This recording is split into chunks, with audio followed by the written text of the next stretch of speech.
Good afternoon, everyone, and welcome to the Fine Scale Show for August 22nd, 2017. So tonight it'll be Ralph, myself, with Johnny, of course. And we're going to cover a topic that Ralph showed or wrote a fairly detailed document of in the eMag a couple editions ago. And it's one of the best approaches. I had seen it a while ago, but his detail, the meticulous documentation he provided on it, was pretty exceptional. And I've tried this a few times with not as good success as what he's getting. So we're going to jump right into it in just a second. And he's going to walk through this process through his presentation material. And I've got some sides produced and some wall sections that we've worked with the Imagine That Laser Art wall section and a piece of plastic wall to experiment with first. And we're going to do wall sides and bring this structure that I've built, the what I've been working on that's a flat. These will be the last details required to complete that structure before we move on to something else. So this is going to be a pretty interesting show. I think it's really critical. Signage is one of the most critical things.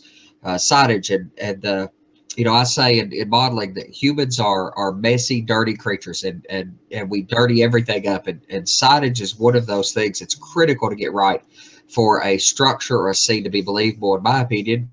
And if you go look at competitions, NMRA and other competitive building competitions, signage is often a segmented category of that competitive judging. So it's seen as that critical of a thing. So we'll jump right into that in just a second.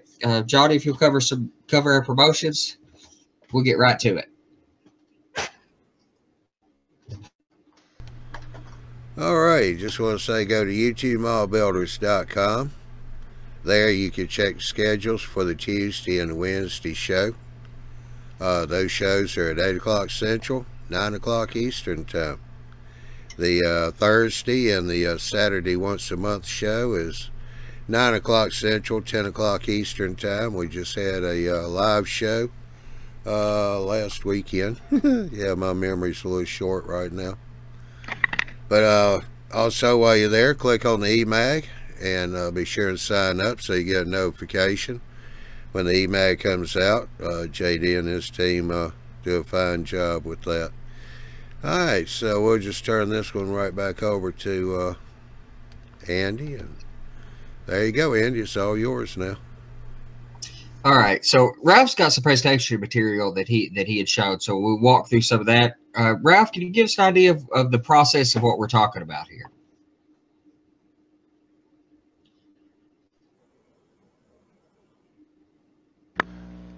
I'm going to show you the end result first.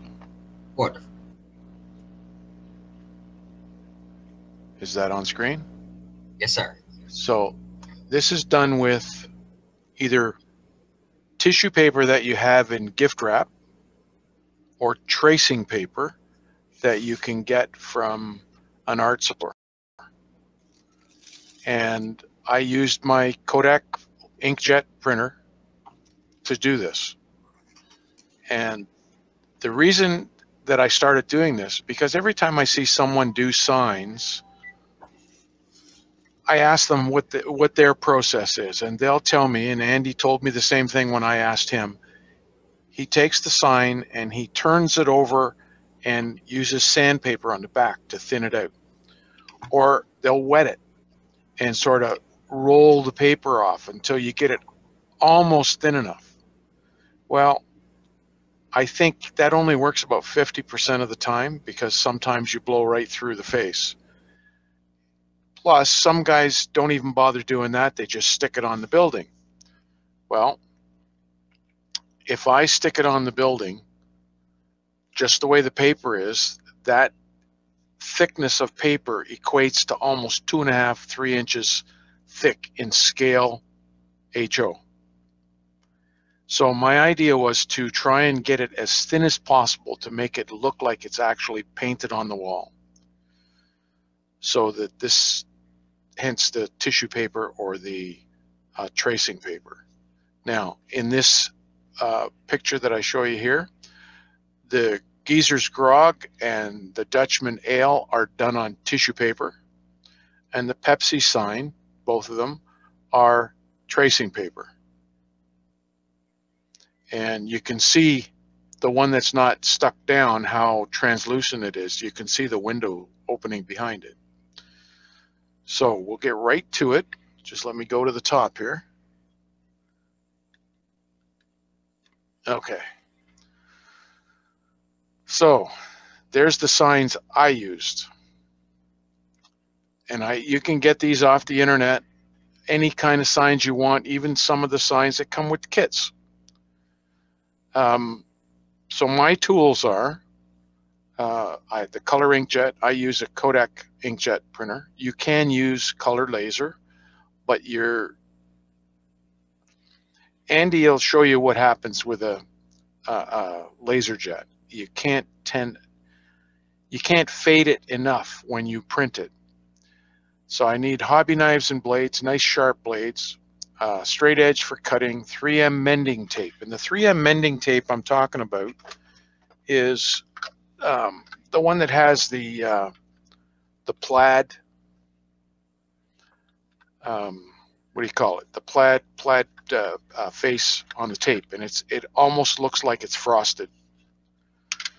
So a tape measure or rule, regular printer paper, and white glue or matte media, and also either one of them mixed 50-50 with water or wet water. The idea here is to, and I use dull coat as well, the idea is to make it as thin as possible so that you can force it into the grooves of the brick. Okay, so what I do is I go and I find where I want to put my sign, and I determine where it's going to be, and I've shown it here with these X's. And you take a measure and you figure out how much space it's going to be.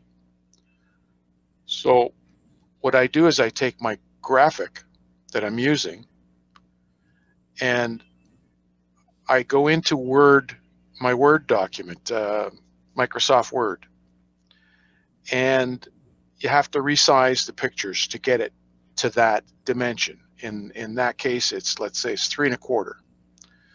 So I go into my Word and I bring up the ruler on the top and on the side, and I center justify up in the top here. You center justify the graphic so it's right in the center of the page, and then you can with your what do you call it, the flashing cursor, you can actually hit your return key to get the top of that graphic to one of the inch marks on the side of the drawing or the side of the paper.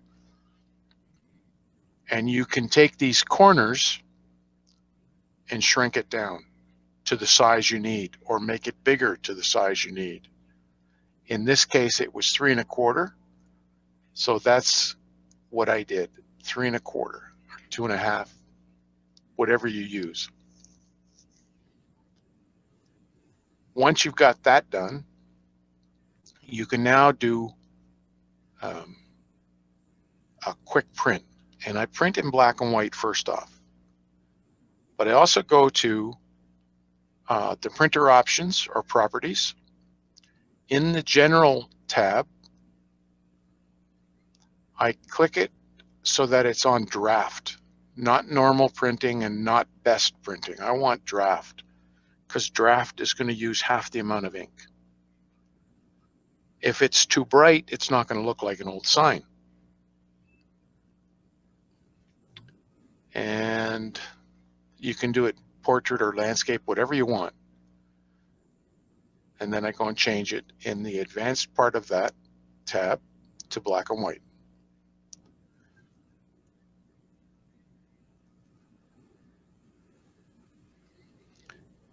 So now I have it all set up for the printer and so on. And I put my paper in the printer, and what I do when I put it in the printer, the end of the paper that's facing me, I mark a little X on the right-hand corner.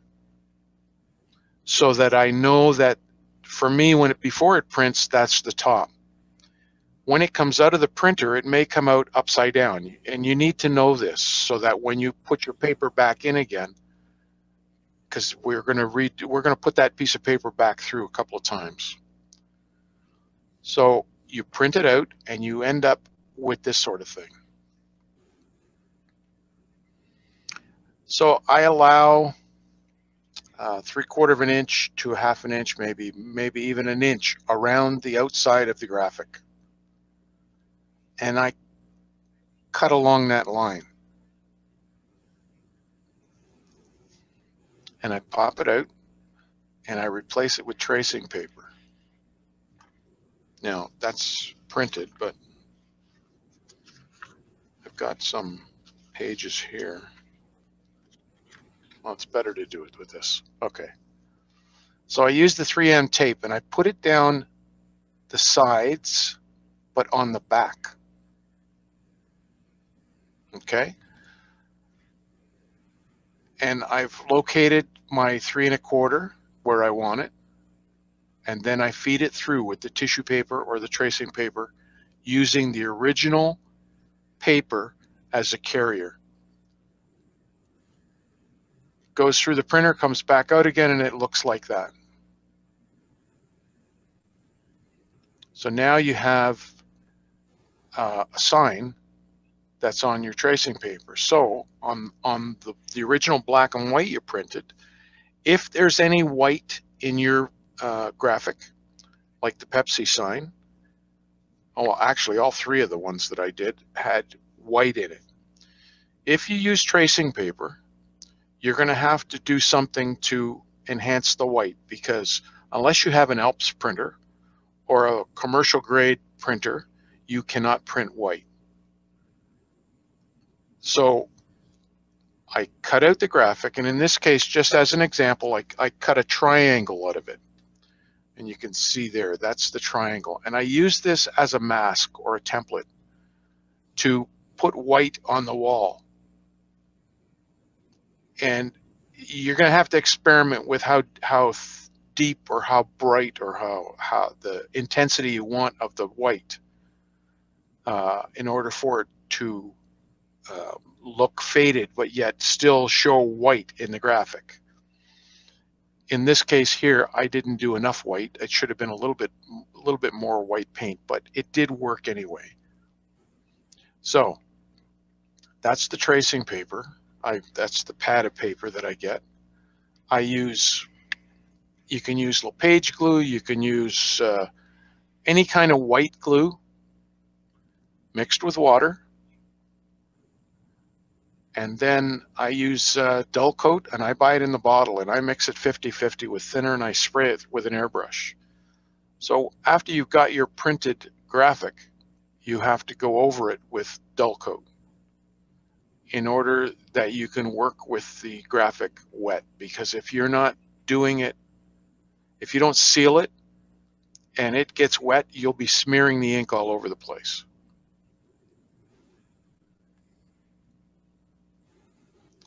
So the first sign goes on, and you can just barely see where I did the white going up there. But the sign went on, and because this was tissue paper, it actually had some white backing to it. So it showed up okay. You can further enhance this to make it look more worn by taking some emery paper, the stuff you use when you wet sand, and just lightly go over the top of it, and it'll take some of the highlights of the brick and bring them out, and it'll make them look white. So you'll lose some of the color of the sign, which is what you want. We come to the next sign, and that was after a little bit of sanding, and it was done on gift wrap as well, tissue paper. And that didn't turn out too bad. Now I didn't paint the back of that, because after seeing how the first one turned out, I didn't bother. And this one here and the Pepsi sign are the ones I like the best because they faded the best.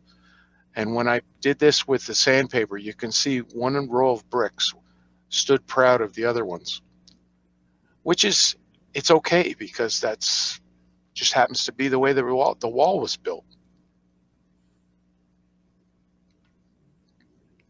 And you got to make sure all your corners are tucked down, and you really press with your fingers to get it to go into the grooves, the mortar joints. And then once the glue dries, it'll start to pull it down in a little bit more. And there's the Pepsi sign.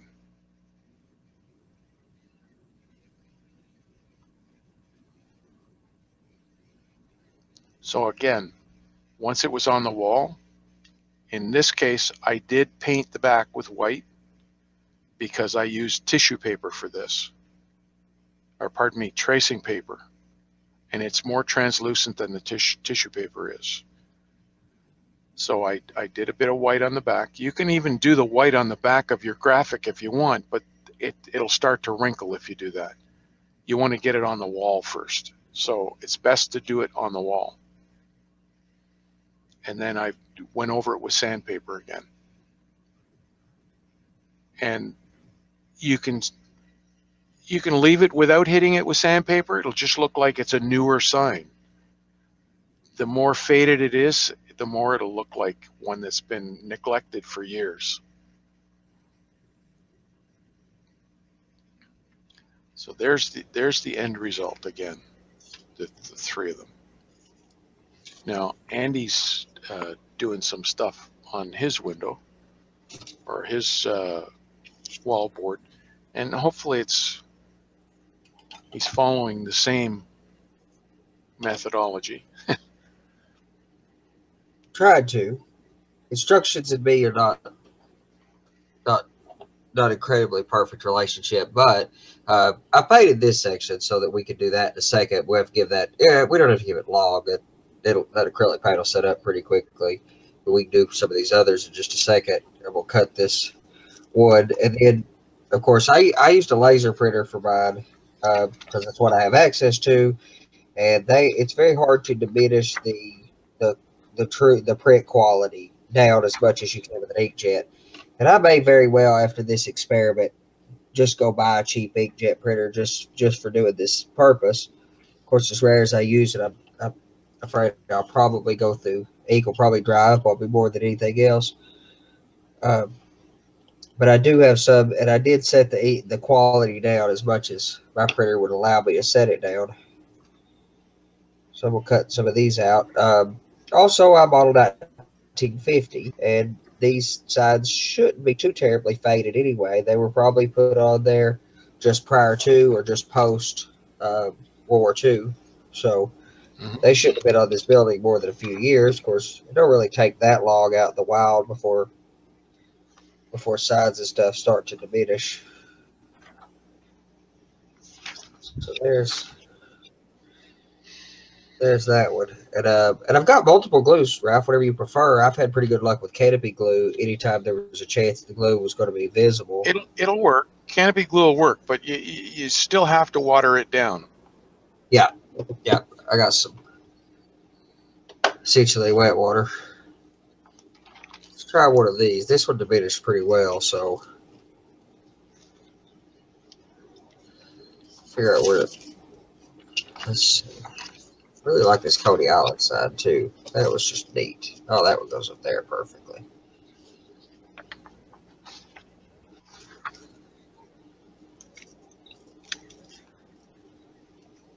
Yeah, all right. Let's do this one first. There's a couple of good sites, and I don't have a record of them anymore because how many signs did we figure I sent you last night, Andy? 1,500. 1,577. I had to dig for a while.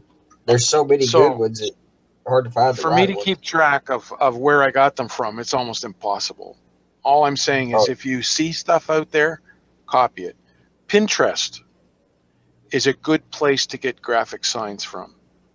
I'm doing that right now with Coke and Pepsi and Orange Crush and Canada Dry. Uh, all you have to do is go to Pinterest and type in a search for Coca-Cola, and the stuff that comes up will blow your mind. Yeah, I got a couple billboards that I've got the frames for that I want to put, that I've been looking at, 19 late 40s era billboards, and it's unlimited the amount of stuff you'll find.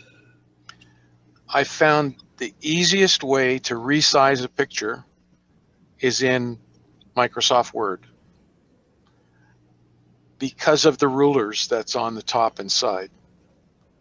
And once you click on the picture, you get those 4 pins on the corners that you can drag to make it bigger or smaller. You can even turn it sideways if you want. When they give you real world measurements as to what your printer, they're not perfectly accurate, but they're really close to being accurate as to what your printer will actually put out in the real world. And when you're looking at something on screen on your computer, it's really hard to get a feel for what is going to come out of the computer. That's the tape that I use, the Scotch brand, and it's got the green plaid on it.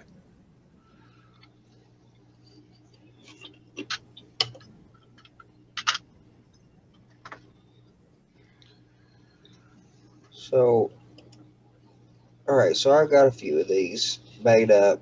That paint, I mean, I wanted it to be kind of diminished. I kind of painted it diminished anyway. That's not. We'll swatch at that. I don't know whether you can see that. That's the tissue paper. And the square that I cut out is just taped back on this piece of paper again. And there's the triangle that I cut out to make the template. So don't throw anything away until you got the sign on the wall.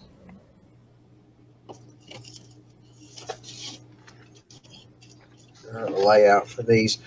I mean, I go look at pictures of the buildings in the 40s, and every big spot they found on those things, they painted signs on them.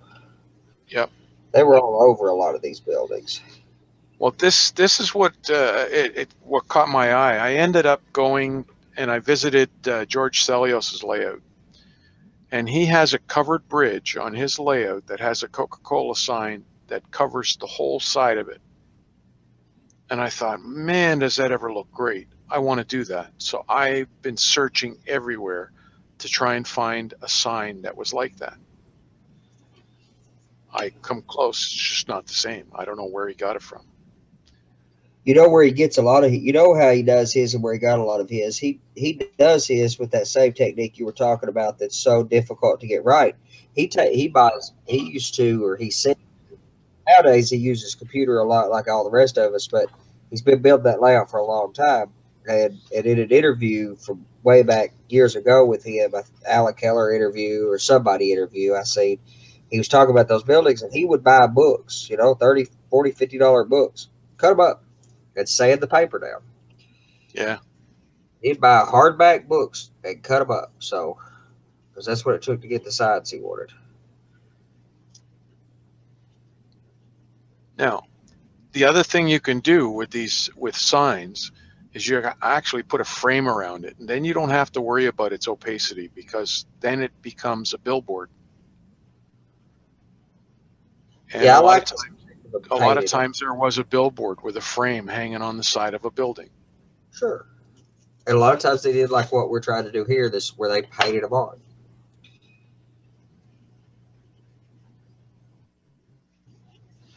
All right, so apply glue to these, dilute glue. Let's get some of that. As long as you know where it's going. Yeah, I got my plan. And you're gonna need a sponge as well. All right, let's see. It'll help you push it down. Yep, I've got rare earth sponges I use. I've got spoogers. Probably the rare earth one, it would be better. I don't know if then you can get your fingers right in behind it. Yeah. and Natural. make sure it's a wet sponge. Yeah. All right. So a fairly dilute mixture of glue. You apply it to the wall or to the decal or to the paper film, or I guess it matters much, does it? I would do it to the wall. What I ended up doing is I just very carefully put a few little tag marks with masking tape so I knew where to stay inside of. Like all you have to do is diagonal corners so that you know your limits.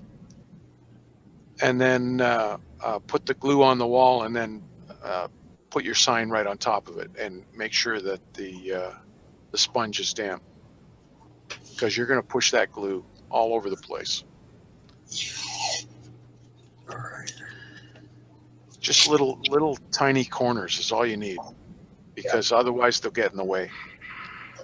Plus, you don't want to glue them onto the building, so as soon as you can take them off, do it.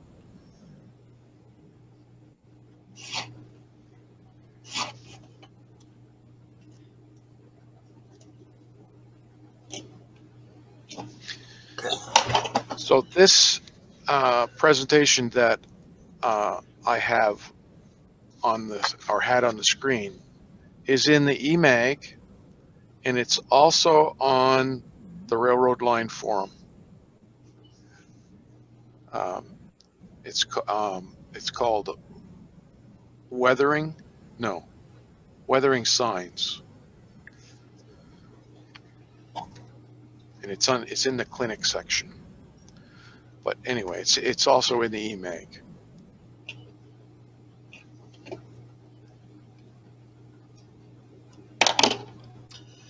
The basic premise of this, I have an old Motorola Craftsman I've kept for years. I hate paper magazines.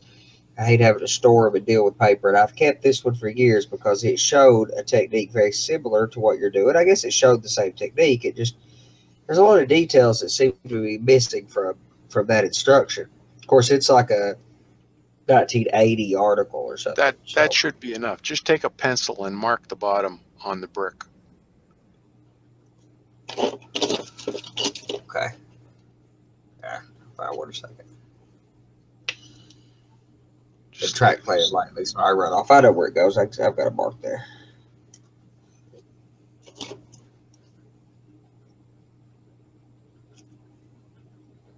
Yeah, it's right there anyway.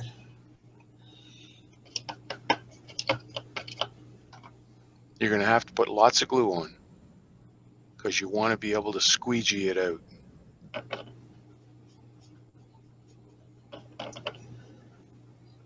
And if you're putting it on a wood structure, you have to make sure the wall is sealed so the glue doesn't soak in.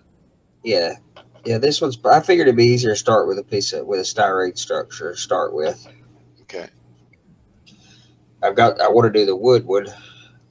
I just wanted to experiment before I go destroy my, imagine that laser art that I'm really happy with.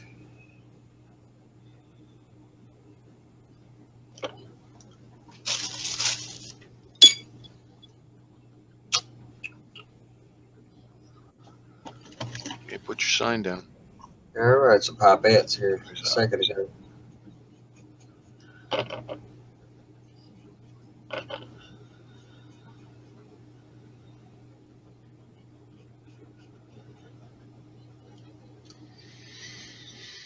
The tape will also help you. They end up as registration marks to help you place the sign. And then once you've got it down, you can take the tape off. All right, like suctions. It like suctions it down to the wall anyway. Yep.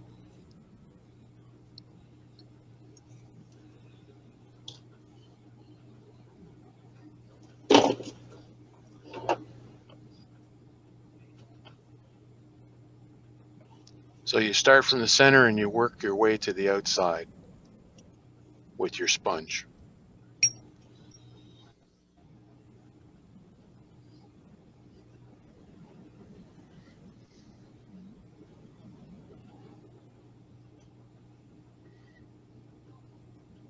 It really does sucks it right down into the brick. So now the excess glue that you have on the brick, you have to make sure you get it out, so, or get it off. That's why you use a sponge, so you can wash it. Your corner went funny? Yeah, a little bit. Afraid it'll tear since it's so wet.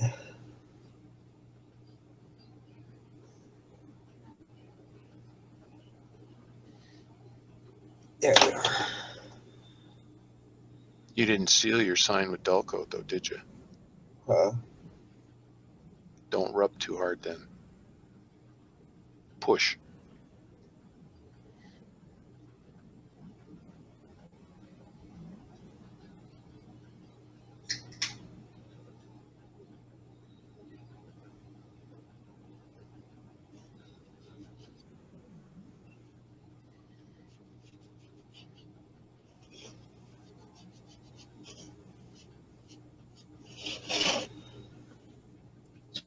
Hard to tell if it's at the.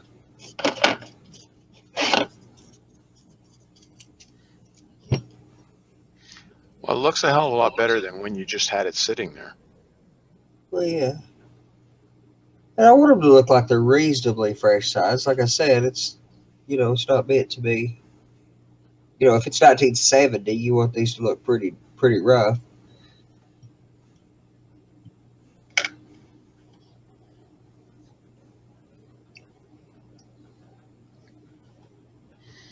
Sides, the paper seems to take a bit of beating.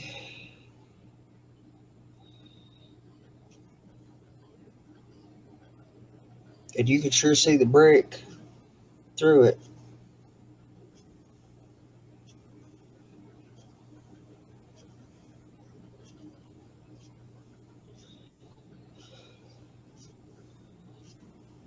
Because you can see the different colors I had of stamp texture where I used a few colors of red when I painted this. Yeah. You can see the variety of color come through. And this is tissue paper, not transfer paper. The more I kind of work it kind of diminishes even more. Probably because it's getting to the which this is laser printed, so it seems to be getting to the ink a little bit.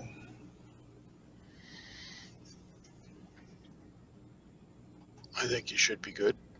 Not bad.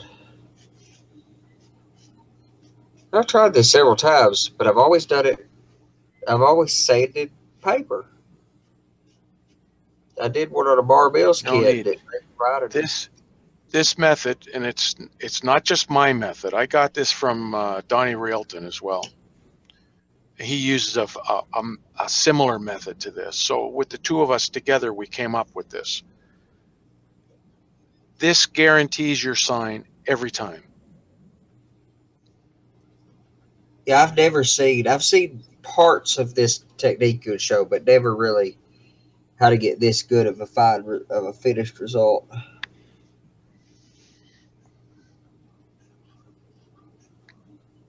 And it was pretty hard to argue with the results you had got. So and it seemed like a technique. It was a technique I wanted to do anyway, and it seemed like a technique that was begging to be put into some video.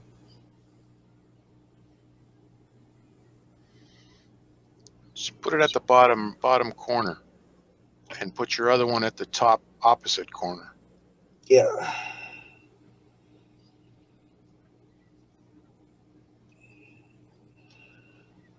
Tape don't want to stick that well anyhow. The wall's wet. Yeah, my fingers are.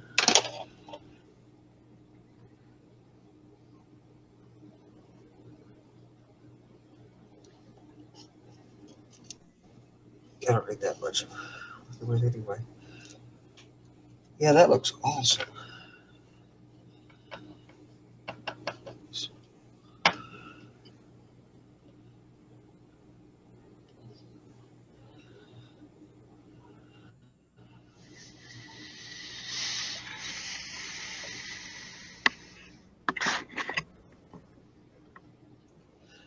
So what differences would a person have to do with a wood structure, like you were talking about it a moment ago, or a hydrocal structure? Because I plan on doing both of those structures in this small town that I'm working on for my layout. And if that's the case, you'll definitely have to seal your paper, the top side of it, with dull coat. Because you want the glue to penetrate the wall as well, a little bit. Sure. And the wood, it's going to do that to the wood. It's also going to do it to the plaster. Even if the plaster is finished with paint, it'll still do it. So you're mixing up your paint. I usually have a gallon jug. That's about how much I got left right now. But I use this 50-50 mix for everything.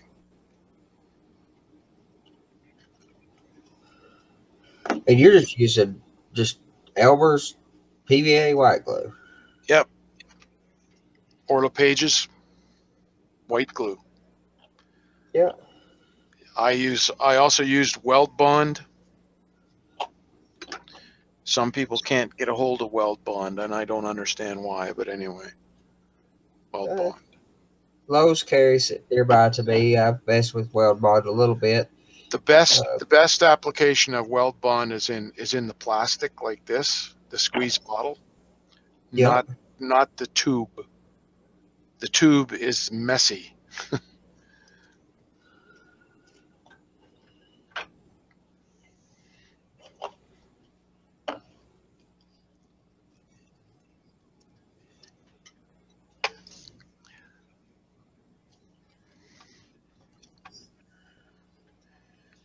I'll show you another sign that was done, and this was done for the military guys at the store that I work at. This is a 7-Up poster.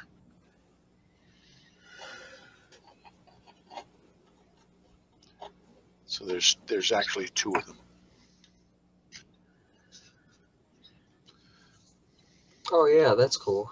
So it's just like a billboard, but you can see where the splits are in the frame and how the corners have been chewed up a little bit. Like I say, the military guys, somebody's been playing with guns. So this one's done in wood, this one's done in plastic. I can't get this one off anymore because it's stuck into the base. Oh, that's awesome. And I can't tell the difference in which is which. I still have to do the static grass and the tall weeds and so on.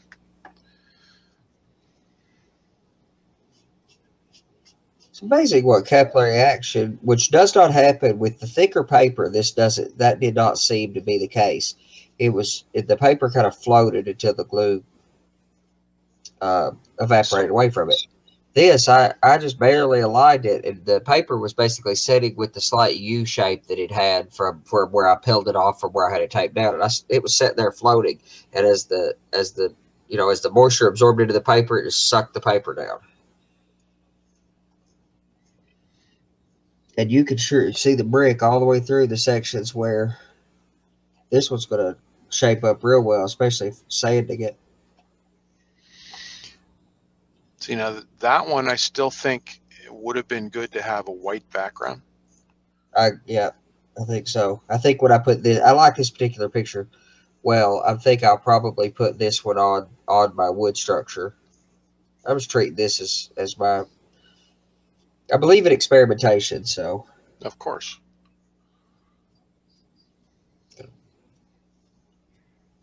And I could get some of the ink to pick up sometimes.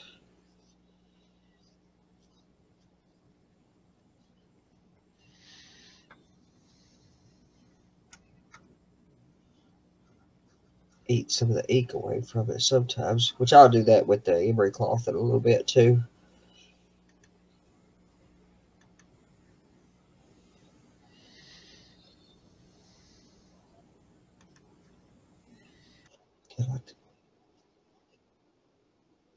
Yeah, there it goes. Yeah, you can start to really work it, and the ink starts to go away.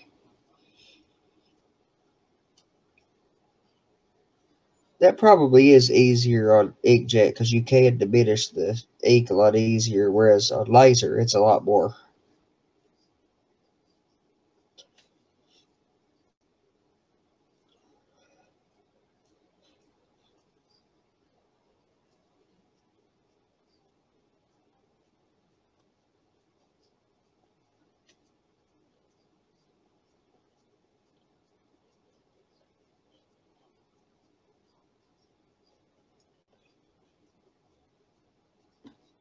Yeah, I would have thought that one would have been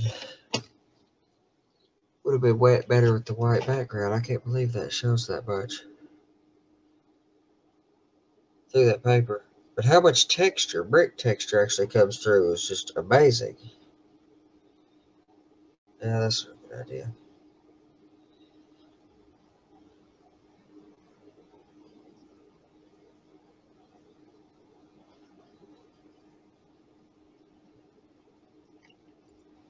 And it's paint set up enough I could do this other one, but it was definitely too much white on it.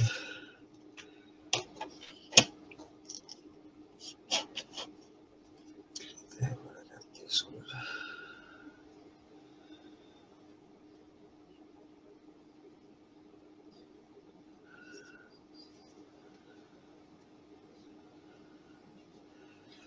I want to do some of the smaller ones too.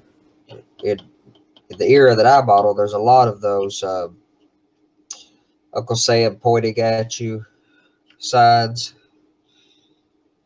So I need to do some of those. They got a lot of white in them though.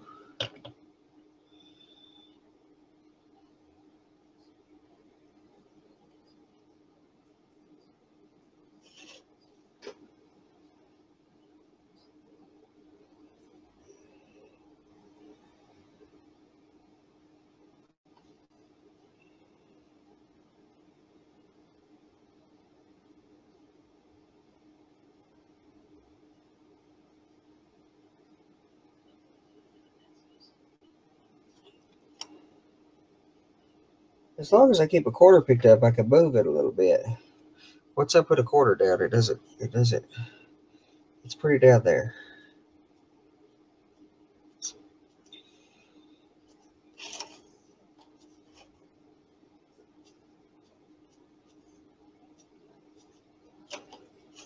Yeah, painting them white they're really prominent. That's a lot stronger side. Maybe if I work a little while with some water, that'll break down some. But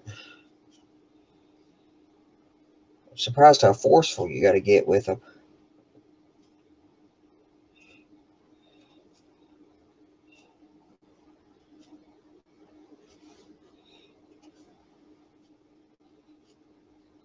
Push all that glue out of there. Otherwise, they don't see. If I didn't push pretty tight on them, they don't lock down as tight.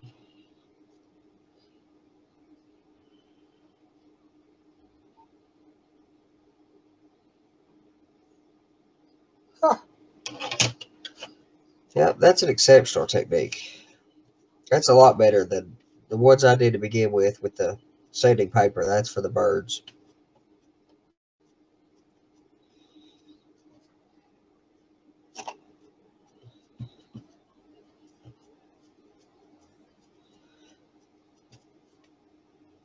Would you do the same thing? I've got these billboards to make. Would you use the same basic technique to put them? Because the billboard's a smooth wood back surface, so you wouldn't need to do as much of this that we're having to do to kind of get the brick texture to show through.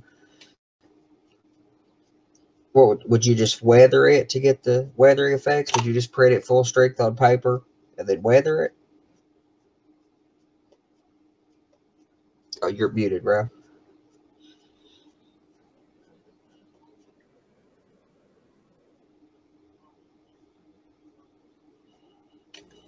You're right, it is. If you print it full strength, it's going to overpower your sign. It's not going to look right. Sure. So for signs like that, I always print them in draft mode. Unless you have a scene where the guys are actually putting the sign up on the billboard, you know how they put them up with those rollers and brooms and wallpaper glue. That's the only time it's going to be like brand new. Yeah, I love that effect. So if you're doing doing a billboard, even printing a draft board, would you print it on a thicker paper? Or if you're going to do a billboard, would you do it in the same?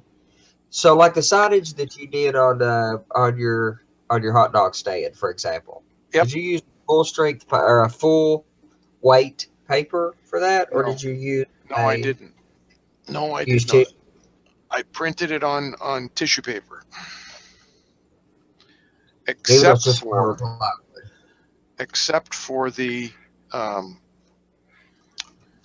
the front sign where it says hot grill.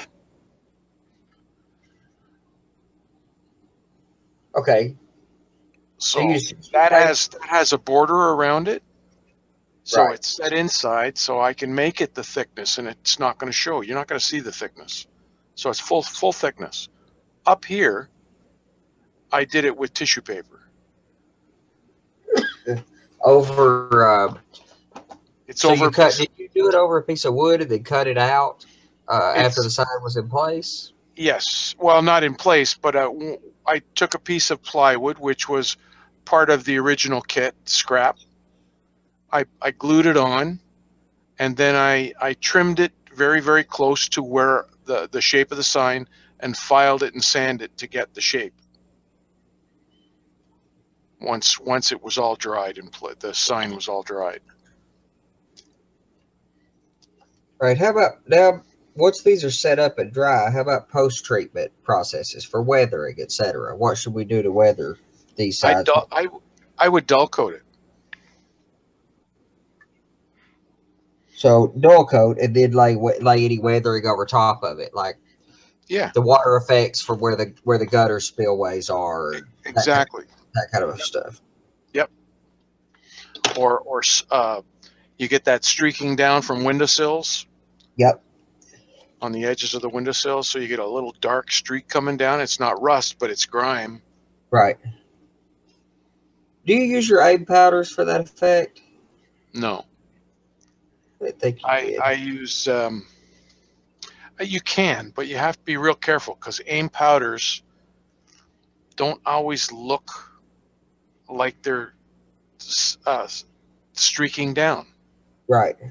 And they're strong, very easily overpowering. Yes. So I use a wash, which I can control. You can do it with acrylic, you can do it with oils. It doesn't really matter. Yeah, I've come to like working with oils better, just about as a general rule. Well, you have a longer working time. Yep.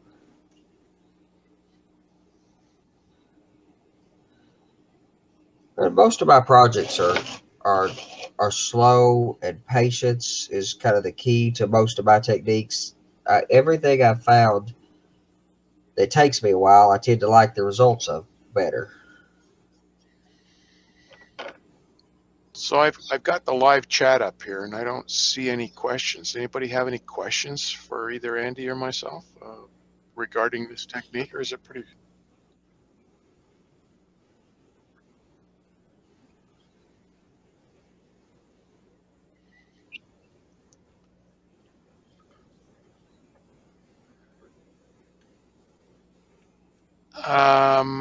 So was Scott asking? Is Scott asking about in the chat? I don't know if he's asking about the purity of the print in quality metric, which is the thing I kind of had a trouble with my laser printer. It wouldn't let me set that down as low as I would have liked. Or in sizing. In sizing, that's easy to have control of. But the quality setting is kind of that draft mode that Ralph's talking about was a little tricky for me with my printer. Well,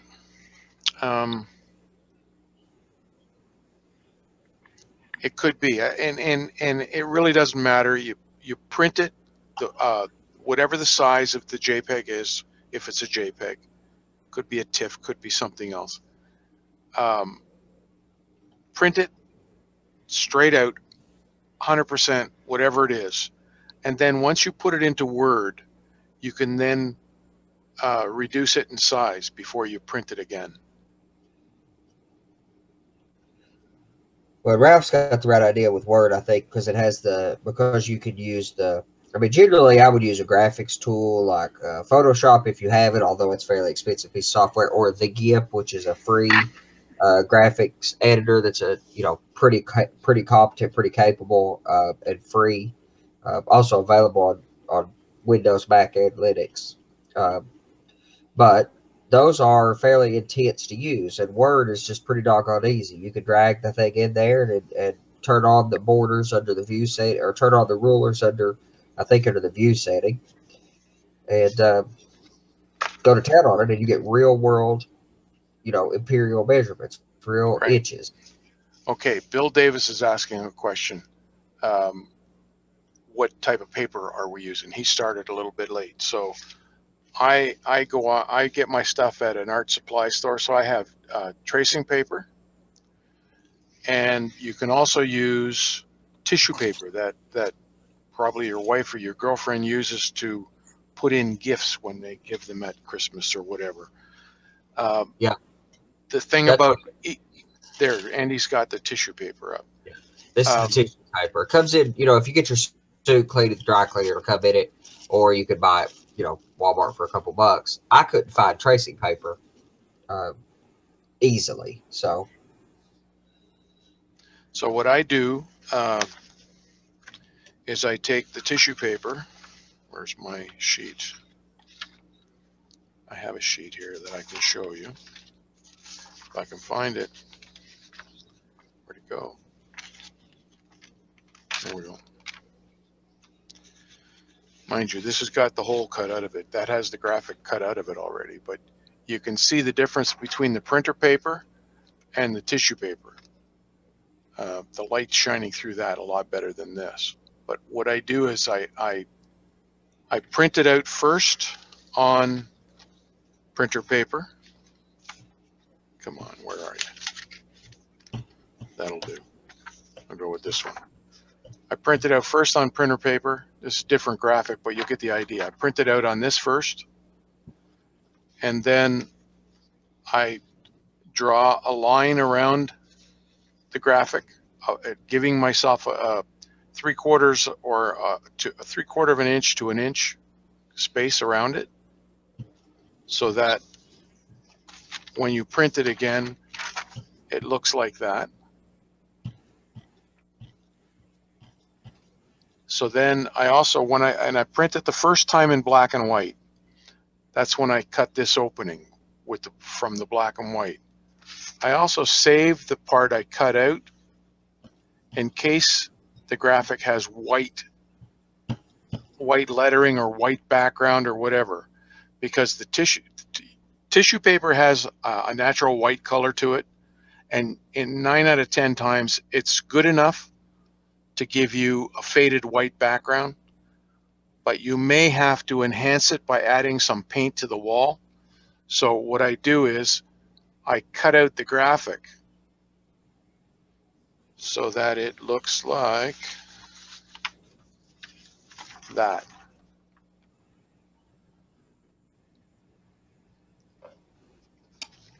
Then I take from the black and white print, I take this with that graphic cut out of here, and I lay it down on my brickwork, and I either spray some white through the opening and use it as a template or a mask, whatever you want to call it, or you can dab it with a brush, but just lightly, so that you get some white in behind, and don't go right to the edges if you're going to use a brush. that's what I did with this one. I did it with a brush as well, and I left some of it kind of weak. I didn't, I diluted my paint a little bit, and I did it kind of weak so it wouldn't look perfectly brand new, even though my sides should be. These probably look older than they should look, given the era that I've done. Of course, they need to dry, and we'll see what happens once they dry. I'm not going to redo 36 feeders, but I was, Oh, he had done I some. had to put them on white reefers for the white lettering. Oh yeah, okay. So he had to paint his. He was doing refrigerated cars, reefers. He had to paint the reefers white to get that effect. So Okay. Again, it's the same thing.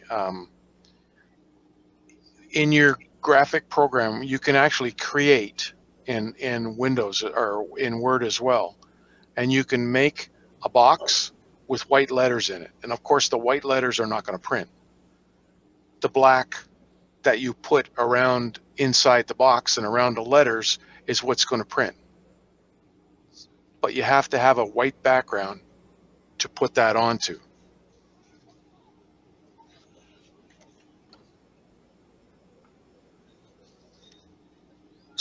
so this is you can use any PVA glue. I'm sure Ralph uses Well Bond, or which is probably Well Alvarez would done. work adequately too. I'm For using pages. Canopy glue because it's very, so if I happen to get a little out on the building, it dries about as clear. I mean, the reason that it's called Canopy glue is that uh, uh, aircraft modelers use it To to put fasten their the canopies on canopy. with, or to make window out of, or whatever. Uh, so it dries pretty doggone clear. Nothing's perfect, but So well, Ralph Greenwood, he's not actually dabbing a solution. He's actually taking off. He's put the glue onto the brick. He's placed the graphic on top of the glue, and he's now pushing it into the mortar lines of the brick with a sponge. That's why it looks like he's dabbing. yeah, and making sure all that glue comes out because it just keeps pushing out of there. And it has a capillary action effect which sucks the side down into the brick. I'm amazed how well it does that. And I don't think you could possibly get that texture on these cameras we use. You can't see that it went right down into the brick lines. And as I worked it quite a bit, it fades so that the laser toner that makes the laser cartridge starts to diminish as I work it because it's just a powdered ink that goes on with a laser printer.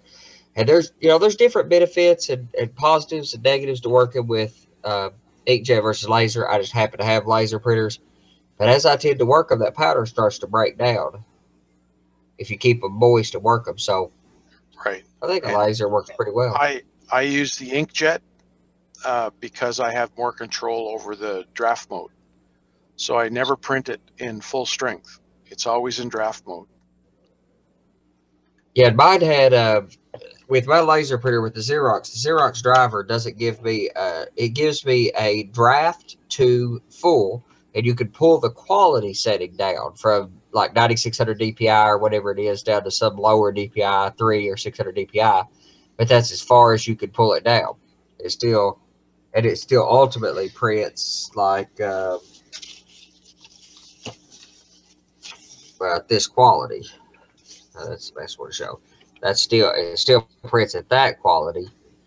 Whereas if you print it in true, that's printed at full quality, and that was printed at the lower quality. But that's all it lets me diminish the quality. I think what I could do, however, is in the GIMP or in Photoshop, lay an alpha layer over it to fade it a lot.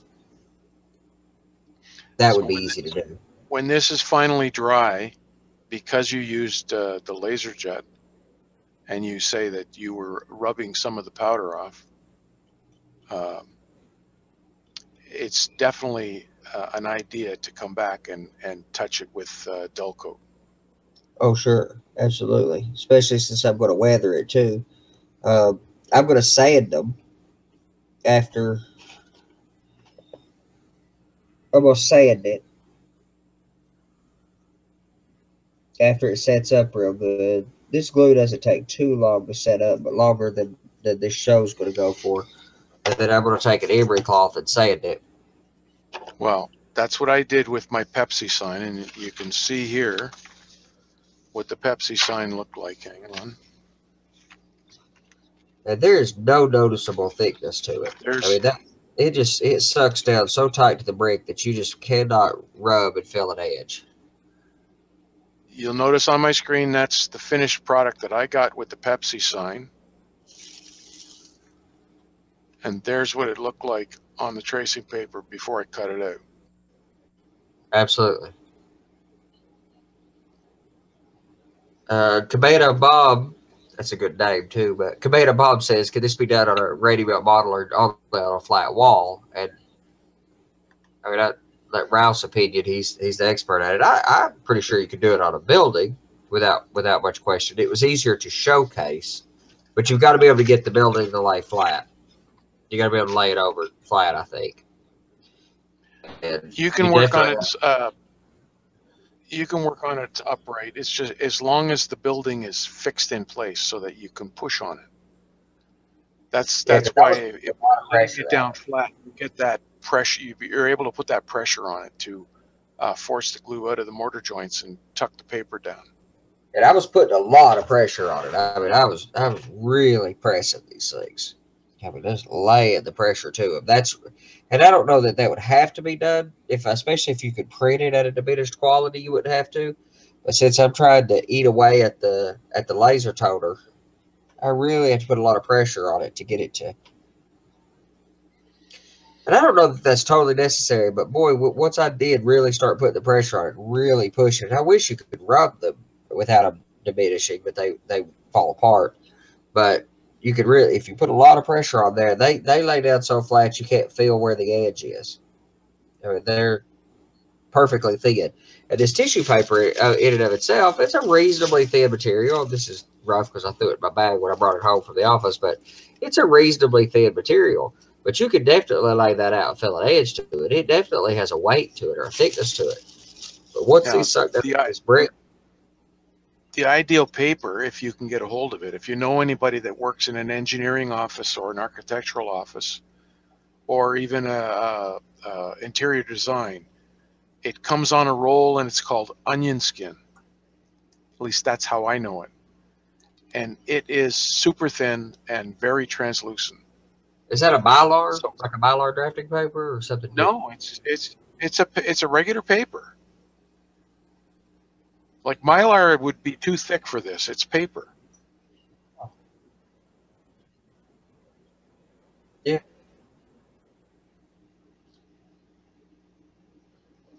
Well, that's pretty interesting. I'm amazed how well that technique worked. I mean, it looked good in the magazine. It was a good article that you wrote. Your presentation. I seen your results. They look pretty incredible. But I'm amazed at how well that actually come together. So now I've got to put my signs I want to do of this flat that we had been working on for imagine that laser art structure, which mine's just a wall flat. It's got a little bit of thickness to it because it's going to have these slight little interiors stuck in there, but I needed to finish that up for this show, and I need sides. That's about the only thing I have left to do is just stick sides on it, glue doors to it. Of course, we've talked about doors, and I've yet to figure out how in the world you can make these to function or to be movable. So I got this wood wall. So, but before I went and tore up, messed this up with my signage, I definitely wanted to experiment some with some sides on the plastic structure. I have to seal that too and then that wall flat will go behind the CDC that I'm building now. I won't be able to put as much pressure on it though because I've got glass on the back of this, so I may be able to support it on some wood braces. I would tape the braces on. They're liable to move around as you're pushing, so I would tape them to the back. That's a good idea. Because I want to put some signage on it, especially around the door and stuff. This gets some smaller signage on it, but that'll finish that flat up. But signage is kind of the key to that. My building needs a sign as well. So I'm going to put it in between here, and it's going to be one of those black signs with the white letters. And I'm going to do it so that it's faded.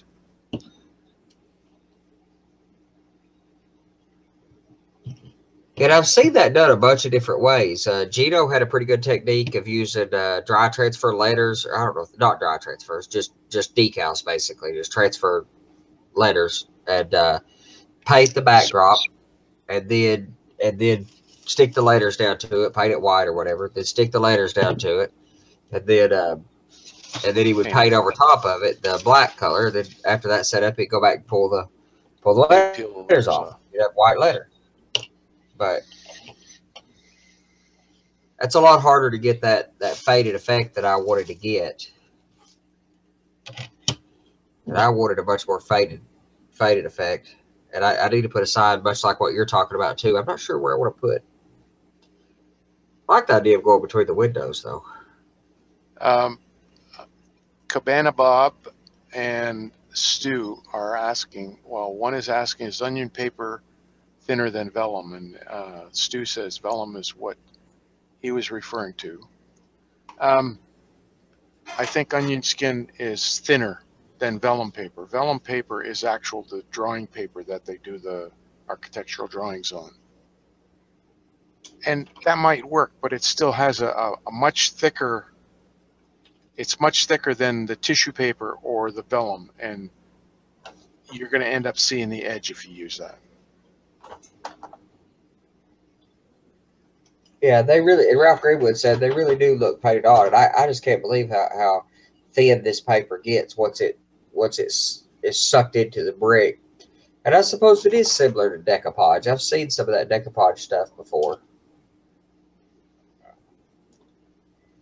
Mostly on, on Pinterest or something, you see a lot of that decoupage going on. That's what they're doing. It's printing it on some kind of thin paper and just laid it on. I think a lot of those people are doing it on thicker paper, but they're basically covering a dresser or a piece of furniture or a briefcase or something like that, a piece of luggage.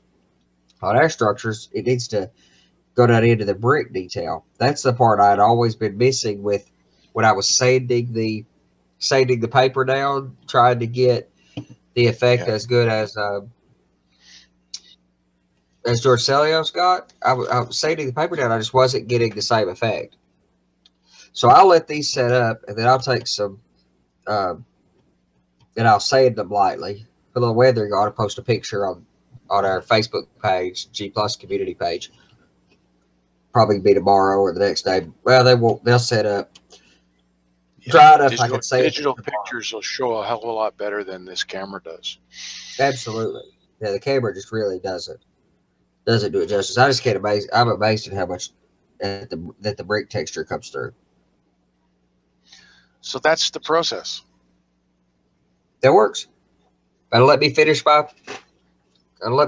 structure up, the wood structure we've got before we go on. So the next show that we're going to be that'll be coming up in a few weeks. We're going to start on some plastic stuff, or styrene rather.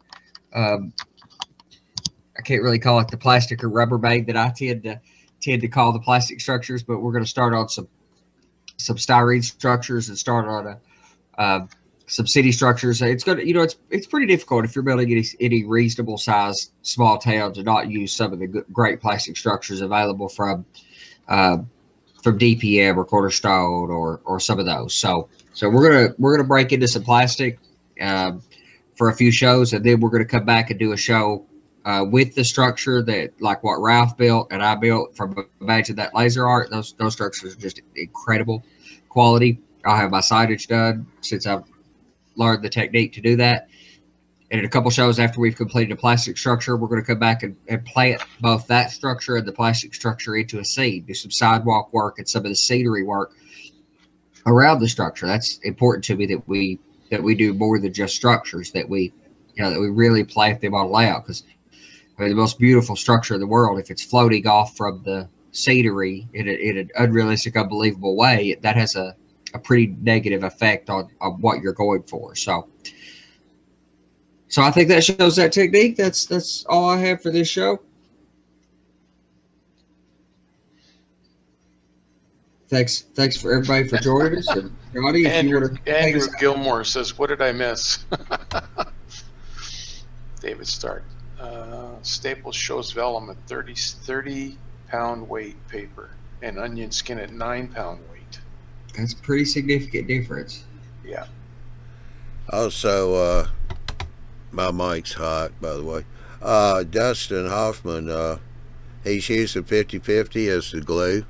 So on your next credit card statement, you'll see a charge from YTMB for coming in late. We're having to say it again. Just kidding. Yep, and I used, not that you have to use any PVA. KDP glue is effectively a PVA. There's just some of the properties about this makes it dry extremely transparently. It's too expensive to use for everyday scenery, but for structural modeling, KDP glue is one of those I like having. You know, there's a lot of glues that you need in your arsenal, but you know, KDP glue is worth having in your arsenal. Gosh, Eileen's, there's a bunch. But Eileen's is not water soluble. I don't. No, it's too well, and I suppose it is, but it's too. But I wouldn't use it. I stick to the PVA glues, the white glue, not the yellow carpenter glue. It won't break down in water, though. Yeah, and even yellow glue will break down in water until it dries. But once it dries, it's not water soluble anymore. Right. So just to give you an idea of how really simple this is to do, last night, I don't know, 10 to 2 last night, I told Andy what to do, what to prepare. And he did it, and he applied it to his building tonight, and it was just word of mouth sort of thing. So if you follow the instructions that I put down, I tried to make it as simple as possible so that it's very understandable in the write-up. In the EMAG, I believe it's in the one with the rusted Volkswagen on the front cover.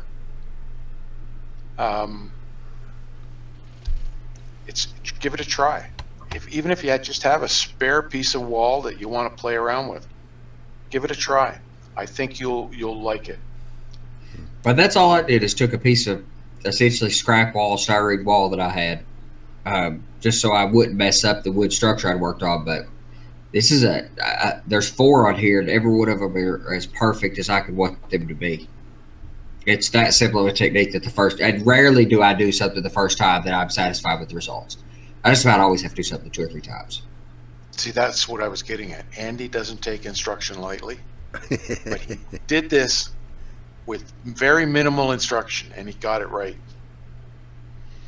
Also, Bill Davis, going to put you on the spot, Andy.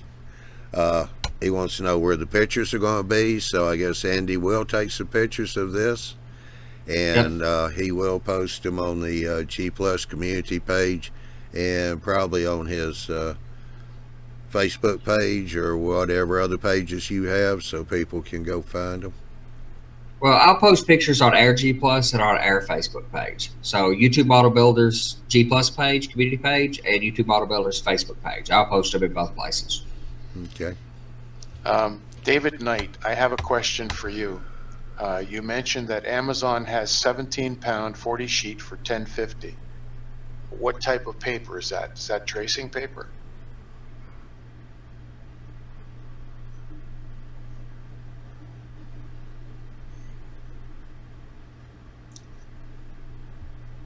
The tracing paper would have been the ticket. I just could. The Hobby Lobby didn't have it. I had the tissue paper because I've used tissue paper for a bunch of other things. I made curtains with it. You can steal it. You can steal it from your wife if you had to. I tried. They usually save it like nobody's business, right? I tried that. She was not tracing / onion. That's not bad, but the 17-pound is what sort of bothers me. It's more like it's a lot thinner than that, but if it works.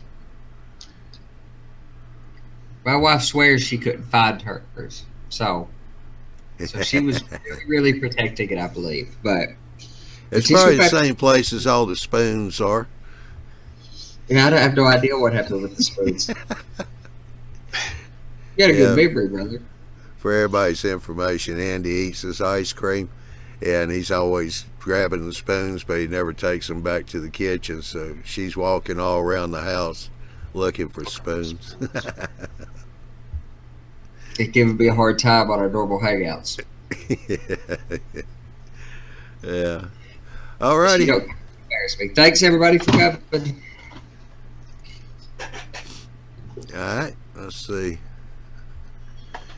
Yeah, well, direct everybody over to YouTube, mallbuilders.com. I had to read the page to see, remember what I was going to say. There you can check the schedules for the Tuesday and Wednesday show. Those are aired at 8 o'clock Central Time, 9 o'clock Eastern Time. And also, for those that came in late tonight, didn't get to see the beginning of the show, we do record all our shows. Tuesday, Wednesday, Thursday, and the Saturday shows. They are in a playlist on the YouTube Mall Builders YouTube site. So if you came in late or missed the show because you had to work late, or you work second or third shift, you can always go back and watch the shows. They are recorded and placed right there. Also, the Thursday and the Saturday once a month show, those are at 9 o'clock Central Time, 10 o'clock Eastern Time. And we just had the Saturday show. And let's see. September the 6th will be the Arduino show. That's with Chris Hiley. We've had the parts list posted on the YouTube G Plus page. Doesn't take a whole lot of parts, and he's going to build the speedometer. That's going to be a nice build. Plus, one of the other viewers has come up with something else he added to that, and Chris is going to have him on one of the shows so they can talk about that too, what he added to the speedometer. So that's going to be very interesting. Also, be sure and click on the eMag and sign up for email notification. So when JD and his crew get the e-magazine out, you'll be notified and be able to download that. They always do a good job with that. So, I want to say thank you for joining in tonight's show. And we shall see you on the next Thursday.